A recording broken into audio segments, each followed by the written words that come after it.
পারাবার প্রতিরবটমহা পাদপ স্পর্শনাশা প্রদ্যোৎপ্রাসাদ পীঠার্পিত বিপুল বপুঃ পাণ্ডুপদ্মোপমাখ্য পূর্ণ প্রেম প্রদান প্রবণ উপনিষদ প্রার্থ্যমানানু নম্রঃ পাপৌঘান মাম পুনিয়াত পতিত পতিময়ম পুতনা প্রাণপায়ী।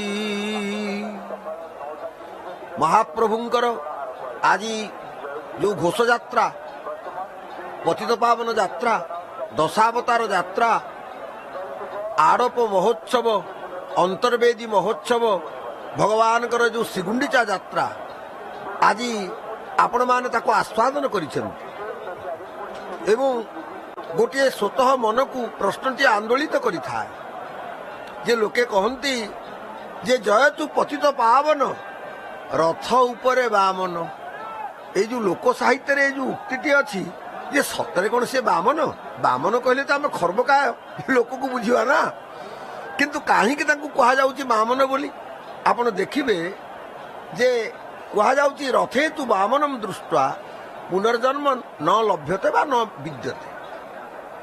এই যে লোকপ্রিয় শ্লোক দোলে চ দোল গোবিন্দম চাপে চ মধুসূদনম রথে তু বামনম দৃষ্টা পুনর্জন্ম ন বিদ্যতে, অর্থাৎ দোলবেদীরে দোল গোবিন্দ রূপী শ্রী জগন্নাথ, চন্দন যাত্রার চাপরে মধুসূদন রূপী শ্রী জগন্নাথ এবং রথরে বামন রূপী শ্রী জগন্নাথଙ୍କୁ দর্শନ কলে পুনর্জন্ম ହୁଏ ନାହିଁ, অর্থাৎ ଏ ସଂସାର ଚକ୍ରରୁ ମୁକ୍ତି ମିଳିଯାଏ। ପୁନରପି ଜନନମ୍ ପୁନରପି ମରଣମ୍ ପୁନରପି ଜନନୀ ଜଠରେ ଶୟନମ୍। ତେଣୁ ଏ ଜନ୍ମ ମୃତ୍ୟୁର ଚକ୍ର ଭିତରକୁ ପ୍ରାଣୀକୁ ଆଉ ଆସିବାକୁ ହୁଏ ନାହିଁ। ଆପଣ ଦେଖିବେ ବିଭିନ୍ନ ଯାତ୍ରାରେ ଶ୍ରୀ ଜଗନ୍ନାଥଙ୍କର ଭିନ୍ନ ଭିନ୍ନ ନାମ ହବା ସ୍ୱାଭାବିକ, କାହିଁକି ନା ମହର୍ଷି ବ୍ୟାସ ମହାଭାରତର ଅନୁଶାସନ ପର୍ବରେ ଯେତେବେଳେ କହୁଛନ୍ତି, କ'ଣ କହୁଛନ୍ତି ନା ଭଗବାନ ବିଷ୍ଣୁଙ୍କର 12 ମାସରେ ନାମ ଭିନ୍ନ ଭିନ୍ନ ସେ କଲେ। ବୈଶାଖରେ ତାଙ୍କର ନାଁ ମଧୁସୂଦନ, ଜ୍ୟେଷ୍ଠରେ ତ୍ରିବିକ୍ରମ, ଆଷାଢ଼ରେ ବାମନ, ଶ୍ରାବଣରେ ଶ୍ରୀଧର, ଭାଦ୍ରବରେ ଋଷିକେଶ, ଆଶ୍ୱିନରେ ପଦ୍ମନାଭ, କାର୍ତ୍ତିକରେ ଦାମୋଦର, ଦାମୋଦର ମାସ ବୋଲି କୁହାଯାଏ କାର୍ତ୍ତିକ ମାସକୁ, ମାର୍ଗଶିରରେ କେଶବ, ପୌଷରେ ନାରାୟଣ, ମାଘରେ ମାଧବ ଏବଂ ଫାଲ୍ଗୁନରେ ଗୋବିନ୍ଦ ଆଉ ଚୈତ୍ରରେ ବିଷ୍ଣୁ। ତେଣୁ ଆଷାଢ଼ରେ ଭଗବାନଙ୍କର ନାମ ହେଉଛି ବାମନ, ଆଷାଢ଼େ ବାମନ ବିଦୁଃ। ଯେହେତୁ ଆଷାଢ଼ ମାସରେ ଭଗବାନ ବିଷ୍ଣୁଙ୍କର ନାମ ବାମନ ଆଉ ରଥଯାତ୍ରା ସେ କରୁଛନ୍ତି, ରଥ ଉପରେ ବିରାଜମାନ ରହୁଛନ୍ତି, ତାହେଲେ ଆମେ ତାଙ୍କୁ କହିଦେବା ବାମନ, ଅସୁବିଧା କିଛି ନାହିଁ। ଅତଏବ ରଥଯାତ୍ରାରେ ସେ ଆଷାଢ଼ ମାସରେ ବାମନ ରୂପେ ଅଭିହିତ ହୋଇଥାନ୍ତି। ଏହି ଦୃଷ୍ଟିରୁ ବାମନକୁ ଦର୍ଶନ କଲେ ଆଉ ପୁନର୍ଜନ୍ମ ହୁଏ ନାହିଁ ବୋଲି ଲୋକ ବିଶ୍ୱାସ ରହିଛି। କିନ୍ତୁ ଶାସ୍ତ୍ର ଭିତରକୁ ଟିକେ ଯିବା। ପଞ୍ଚମ ଶତାବ୍ଦୀରେ ରଚିତ ନାରଦ ପଞ୍ଚରାତ୍ର, ସେଥିରେ କ'ଣ ଉଲ୍ଲେଖ ରହିଲା ନା ରଥସ୍ଥମ୍ ବାମନମ୍ ଚୈବ ନିର୍ବାଣମ୍ ଦୃଷ୍ଟି ମାତ୍ରତଃ, ଅର୍ଥାତ୍ ରଥରେ ବାମନଙ୍କର ଦର୍ଶନ ମାତ୍ରେ ନିର୍ବାଣ ବା ମୁକ୍ତି ସୁଲଭ ହୋଇଯାଏ।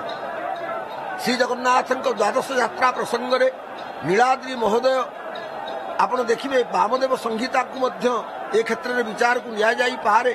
ବାମଦେବ ସଂହିତାର 16 ଅଧ୍ୟାୟରେ ରଥରେ ବିରାଜମାନ କରିଥିବା ସମୟରେ ବାମନ ରୂପୀ ଜଗନ୍ନାଥଙ୍କୁ, ଶଙ୍କର୍ଷଣ ରୂପୀ ବଳଭଦ୍ରଙ୍କୁ ଏବଂ ଭଦ୍ରଦାୟିନୀ ସୁଭଦ୍ରା ଦେବୀଙ୍କୁ ଯେଉଁମାନେ ଦର୍ଶନ କରନ୍ତି ସେମାନେ ଅବଶ୍ୟ ବୈକୁଣ୍ଠ ପ୍ରାପ୍ତ ହୁଅନ୍ତି ବୋଲି ଉଲ୍ଲେଖ ରହିଅଛି।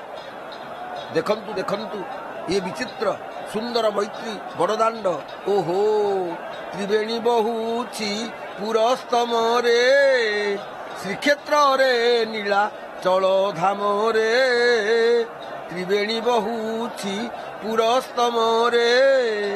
ଆପଣ ଦେଖିବେ ସୁନ୍ଦର ତ୍ରିବେଣୀ, ତ୍ରିବେଣୀଙ୍କର 3ଟି ରଙ୍ଗ, ଗୋଟିଏ ରଙ୍ଗ ଗଙ୍ଗାଙ୍କର ଧଳା, ଗୋଟିଏ ରଙ୍ଗ ଯମୁନାଙ୍କର କଳା ଏବଂ ମଝିରେ ଲୁପ୍ତା ଗୁପ୍ତା ସରସ୍ୱତୀ ସେ ଗୈରିକ ବର୍ଣ୍ଣିନୀ।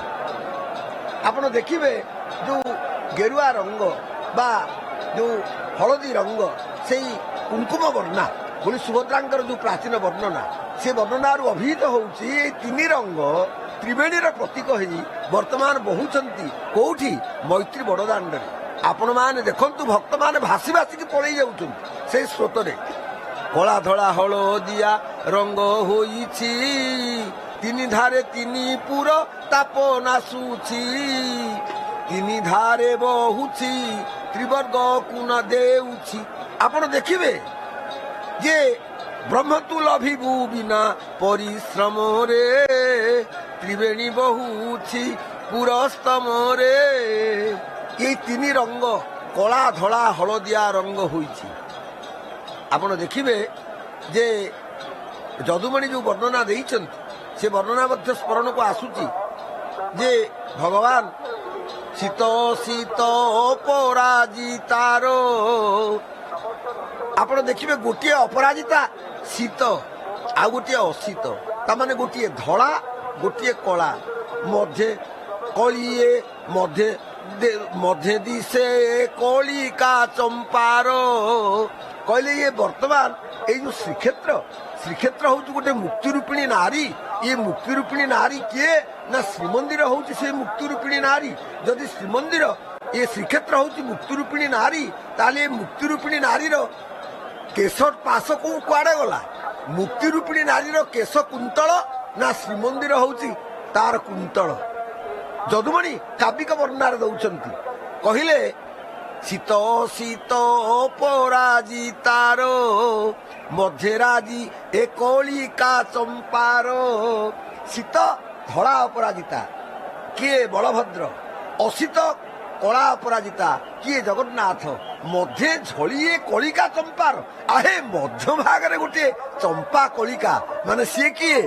ହରିଦ୍ରା ବର୍ଣ୍ଣିନୀ କୁଙ୍କୁମ ବର୍ଣ୍ଣିନୀ ମା ସୁଭଦ୍ରା। ଠାଠିକ ଯୁଡ଼ାଏ କାଠି ପ୍ରବାଳ ମୁକ୍ତି କନ୍ୟାର ସୁନ୍ଦର କୁନ୍ତଳ। ଯଦୁମଣି କହିଲେ ଯେ ଗୋଟେ କାଠିରେ ସେ ଖଞ୍ଜା ହେଇଛି ଏଇ ଶ୍ରୀକ୍ଷେତ୍ର ରୂପିଣୀ ମୁକ୍ତି ରୂପିଣୀ ନାରୀର ଗଭାରେ। ସେ କାଠିଟା କିଏ ନା ଠାଠିକ ଯୁଡ଼ାଏ କାଠି ପ୍ରବାଳ। ସେ କାଠିଟି ହେଉଛନ୍ତି ସ୍ତମ୍ଭ ସ୍ୱରୂପ ସୁଦର୍ଶନ।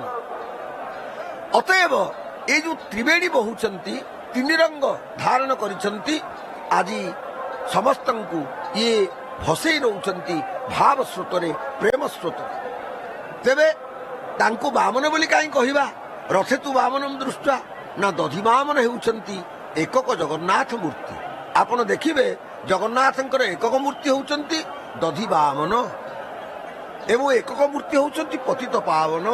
ଏବଂ ପୁଣି ଏବେ ଯାହା ବାର୍ତ୍ତା ଆସୁଛି ସମ୍ବାଦ ଆସୁଛି ଖବର ଆସୁଛି ଆମ ନିକଟକୁ ଏମିତି ଓଡ଼ିଶାର କିଛି କିଛି ଅଞ୍ଚଳ ରହିଛି ଯୋଉଠି ଏକକ ମୂର୍ତ୍ତି ଜଗନ୍ନାଥ ଅନନ୍ତ ସ୍ୱାମୀ ଭାବରେ ମଧ୍ୟ ପୂଜିତ ହେଉଛନ୍ତି। ତେବେ ଯାହା ହଉ ବାମନ ଦଧିବାମନ ହେଉଛନ୍ତି ଜଗନ୍ନାଥଙ୍କର ଏକକ ମୂର୍ତ୍ତି। ରଥାରୂଢ଼ ଜଗନ୍ନାଥ ମଧ୍ୟ ବାମନ। ତେଣୁ ମହାକବି ଜୟଦେବ କଣ କହିଲେ?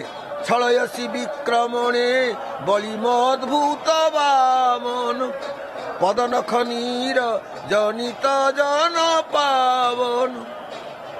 ତେଣୁ ମହାଭାବ ପ୍ରକାଶରେ ମଧ୍ୟ ଆପଣ ଦେଖିବେ ବାମନ ରୂପରେ ମହାପ୍ରଭୁ ଯେ ଗମନ୍ତି। ପ୍ରଭୁ ତ ଗମନ କରୁ କରୁ ଅଟକି ଗଲେ, ଅଳ୍ପ କେତେ ପାଦ ଆସିକି ତ ପ୍ରଭୁ ରହିଗଲେ। କିନ୍ତୁ ଯେତେବେଳେ ଯିବେ ସେ ରଥରେ ଗତି କରିବେ ସେ ବାମନ ମୂର୍ତ୍ତି ଧାରଣ କରିକି ଯିବେ। ଏ କଥା କବି କହୁଛନ୍ତି, ମନଗଢ଼ା କଥା ନୁହେଁ। ଅନ୍ୟ କବିମାନଙ୍କ ରଚନାରେ ମଧ୍ୟ ଆପଣ ଦେଖିବେ ଯେ ଇଏ କିଏ ବିଜେ ନନ୍ଦୀ ଘୋଷରେ ବିଜେ କରିଛନ୍ତି ନା ବିଜେ ନନ୍ଦୀ ଘୋଷେ ବାମନ ମୂରତି। ବାମନ ଶବ୍ଦଟିକୁ ବୁଝିବାକୁ ହେଲେ ଏହାର ମୂଳକୁ ମଧ୍ୟ ବୁଝିବାକୁ ହବ। ମୂଳ ଶବ୍ଦଟି ହେଉଛି ଦଧି ବାମନ। ଦଧି ବାମନରୁ ଦଧି ଶବ୍ଦ କଟିଗଲା, ରହିଗଲା ବାମନ, ଜଗନ୍ନାଥ ହେଇଗଲେ ବାମନ। ଆଉ ଗୋଟେ କଥା, ବାମନ କହିଲେ ସୂର୍ଯ୍ୟ। ଏବଂ ଜଗନ୍ନାଥ ସ୍ୱାମୀ ଯେତେବେଳେ ଗମନ କରୁଛନ୍ତି ରଥରେ ଗମନ କାଳରେ ସେ ହେଉଛନ୍ତି ସୂର୍ଯ୍ୟ ଅର୍ଥାତ୍ ବାମନ। ଯେଉଁ ପଞ୍ଚଦେବତା ଉପାସନା ଆପଣ ଦେଖିବେ ଯେ ଗଣେଶ ସିଏ କେତେବେଳେ ନା ସ୍ନାନ ଯାତ୍ରାରେ ସ୍ନାନ ବେଦୀରେ ସେ ହେଉଛନ୍ତି ଗଣେଶ। ଗଣେ ନାରାୟଣ ନାରାୟଣ ରତ୍ନ ସିଂହାସନରେ ସେ ନାରାୟଣ ଗଣେ ନାରାୟଣ ରୁଦ୍ରେ ଯେତେବେଳେ ନବକଳବରେ ହୁଏ ଯୋଉ ସଂହାର ଲୀଳା ହୁଏ ବୃକ୍ଷ ଛେଦନ ଲୀଳା ହୁଏ ଦାରୁ ଛେଦନ ସଂହାର ଲୀଳା ସେ ନବକଳବର ସମୟରେ ଦାରୁ ଛେଦନ ବେଳେ ସିଏ ହୁଅନ୍ତି ରୁଦ୍ର। ତେଣୁ ଅତଏବ ଗଣେ ନାରାୟଣ ରୁଦ୍ରେ ଅମ୍ବିକେ ସିଏ ଯୋଉ ଶୟନ କରନ୍ତି ତାଙ୍କର ସେ ଶୟନ ମୁଦ୍ରାରେ ଯେତେବେଳେ ରହନ୍ତି ସାହିତ୍ୟ ହେଇଯାନ୍ତି ହରିଶୟନ ଏକାଦଶୀ ଆଗକୁ ଆସିବ ଶୟନ କାଳରେ ସିଏ ହଉଛନ୍ତି ଅମ୍ବିକା ଅର୍ଥାତ୍ ଦୁର୍ଗା। ଗଣେ ନାରାୟଣ ରୁଦ୍ରେ ଅମ୍ବିକେ ଭାସ୍କରେ ସୂର୍ଯ୍ୟ ନା ଏଇ ରଥରେ ଯେତେବେଳେ ସେ ଗମନ କରନ୍ତି ଗମନ କାଳରେ ସେ ହଉଛନ୍ତି ବାମନ ଅର୍ଥାତ୍ ସୂର୍ଯ୍ୟ। ଏଣୁ ରଥେ ତୁ ବାମନ ଦୃଷ୍ଟ। ଆଉ ଗୋଟେ କଥା ଯେ ଗୋଟେ ଶବ୍ଦ ଅଛି ବୈଦିକ ସାହିତ୍ୟରେ ଯେ ଦିଧିତି ବାମନ ସେ ଦିଧିତି ବାମନରୁ ଦଧି ବାମନ ହୋଇଥାଇପାରେ। ଆଉ ଶିଶୁକୃଷ୍ଣ ଯୋଉ ଦଧି ଖାଇବାର ରୂପ ଆପଣ ଦେଖିବେ ତାଙ୍କ ରୂପରେ ମଧ୍ୟ ଏଇ ଦଧି ବାମନ ଶବ୍ଦକୁ କବିମାନେ ପ୍ରୟୋଗ କରିଛନ୍ତି। ଆଉ କେତେକ କ୍ଷେତ୍ରରେ ଆପଣ ବିସ୍ମିତ ହେବେ ଏ କଥାରେ ଯେ ଗଣେଶକୁ ମଧ୍ୟ କୁହାଯାଉଛି ଦଧି ବାମନ। ଏକଥା ଆଉ କେହି କହିନାହାନ୍ତି, ଇତର କବି କେହି କହିନାହାନ୍ତି। ସ୍ୱୟଂ ମାଟିର ମହାକବି ସାରଳା ଦାସ ଏକଥା କହିଛନ୍ତି ଭୀଷ୍ମ ପର୍ବରେ। ଜୟ ତୁ ଦଧି ବାମନ ଜୟ ବିଘ୍ନ ରାଜ ଦର୍ଶନେ ମୁକତି ଯେ ପ୍ରସନ୍ନେ ସିଦ୍ଧ କାର୍ଯ୍ୟ। ଜୟ ତୁ ଦଧି ବାମନ। ତେଣୁ ଜଗନ୍ନାଥ ମଧ୍ୟ ହଉଛନ୍ତି ଗଣେଶ। ଆପଣ ଦେଖିଲେ ସ୍ନାନ ଯାତ୍ରାରେ ସ୍ନାନୋତ୍ସବରେ ଗଣପତି ଭଟ୍ଟ ଯୋଉ ଦୃଶ୍ୟ ଅବଲୋକନ କଲେ ଏବଂ ଲମ୍ବି ଅଛଇ ଥୋର ହସ୍ତ ଆଉ ସୁନ୍ଦର ଦିଶେ ଏକଦନ୍ତ ମହାପ୍ରଭୁଙ୍କର ଗଜାନନ ବେଶର କଥା ଆପଣ ବହୁତ ଶୁଣିଛନ୍ତି। ଅତଏବ ସିଏ ହଉଛନ୍ତି ବାମନ ଅର୍ଥାତ୍ ଗଣେଶ। ମଙ୍ଗଳାଷ୍ଟକରେ ତ ଆପଣମାନେ ଶୁଣିଛନ୍ତି ସଦ୍ୟ ମାଂସମ ଘୃତମ ବା ଦଧି ମଧୁର ରଜତମ କାଞ୍ଚନମ ଶୁକ୍ଳ ଧାନ୍ୟମ ଇତ୍ୟାଦି। ତେଣୁ ଦଧି ହେଉଛି ମଙ୍ଗଳପ୍ରଦ। କୁଆଡ଼େ ଆପଣ ଯଦି ଗଲାବେଳକୁ ଯଦି ଦଧି ଦେଖିଲେ ଏବଂ ଲୋକେ କହନ୍ତି ଦହି ଟିକେ ଖାଇଦେଇକି ଯାହା ଭଲ ହବ ଏବଂ ଦଧି ମଙ୍ଗଳପ୍ରଦ। ତେଣୁ ସ୍ୱୟଂ ମହାବିଷ୍ଣୁ ହେଲେ ହେଁ ସିଏ ହେଉଛନ୍ତି ମଙ୍ଗଳପ୍ରଦ ଏବଂ ଖର୍ବକାୟ ମଧ୍ୟ। ଅତଏବ ସିଏ ହେଉଛନ୍ତି ବାମନ ଏବଂ ଆଜି ଯେଉଁ ମୂଳ ଆଦିବାସୀ ନାମର ଯେଉଁ ପରବର୍ତ୍ତୀ ରୂପ ମଧ୍ୟ ହେଇପାରେ ଏବଂ ହେଇପାରେ ଋଗ୍ବେଦର ଦଧିକ୍ରାମଣରୁ ଯେଉଁ ପ୍ରାତକାଳୀନ ସୂର୍ଯ୍ୟଙ୍କର ଯେଉଁ ବର୍ଣ୍ଣନା ହେଇପାରେ ଦଧି ବାମନ ଧା ଧାତୁରୁ ଧାରଣ ପୋଷଣ ଅର୍ଥରେ ଦଧି ଏ ଶବ୍ଦ ଆସିଗଲା ଏବଂ ବାମନ ରୂପୀ ଜଗନ୍ନାଥଙ୍କ ପାଇଁ ହୁଏତ ଏହା ପ୍ରଯୁକ୍ତ ହୋଇଛି। ବାମନ ରୂପୀ ଜଗନ୍ନାଥ ଜଗତର ଧାରଣ ପୋଷଣ କରୁଥିବାରୁ ନାମ ବହିଛନ୍ତି ଦଧି ବାମନ। ଦଧି ବାମନ ରୁ ହେଇଯାଇଛି ବାମନ। ଯେମିତି ପୁରୁଷୋତ୍ତମ ପୁରୀରୁ ଅପଭ୍ରଂଶ କ୍ରମେ ପୁରୁଷୋତ୍ତମ କଟିଗଲା ହେଇଗଲା ପୁରୀ, ସେମିତି ଦଧି ବାମନ ମଧ୍ୟ ହୋଇଗଲା ବାମନ। ରଥେ ତୁ ବାମନ ଦୃଷ୍ଟା ପୁନର୍ଜନ୍ମ ନ ବିଦ୍ୟତେ। ଜୟ ଜଗନ୍ନାଥ ଜୟ ଜଗନ୍ନାଥ ଜୟ ଜଗନ୍ନାଥ। ଏବଂ ଏବେ ଆମେ ଫେରିଯିବା ଭୁବନେଶ୍ୱର ଷ୍ଟୁଡିଓକୁ। ଜୟ ଜଗନ୍ନାଥ ଜୟ ଜଗନ୍ନାଥ।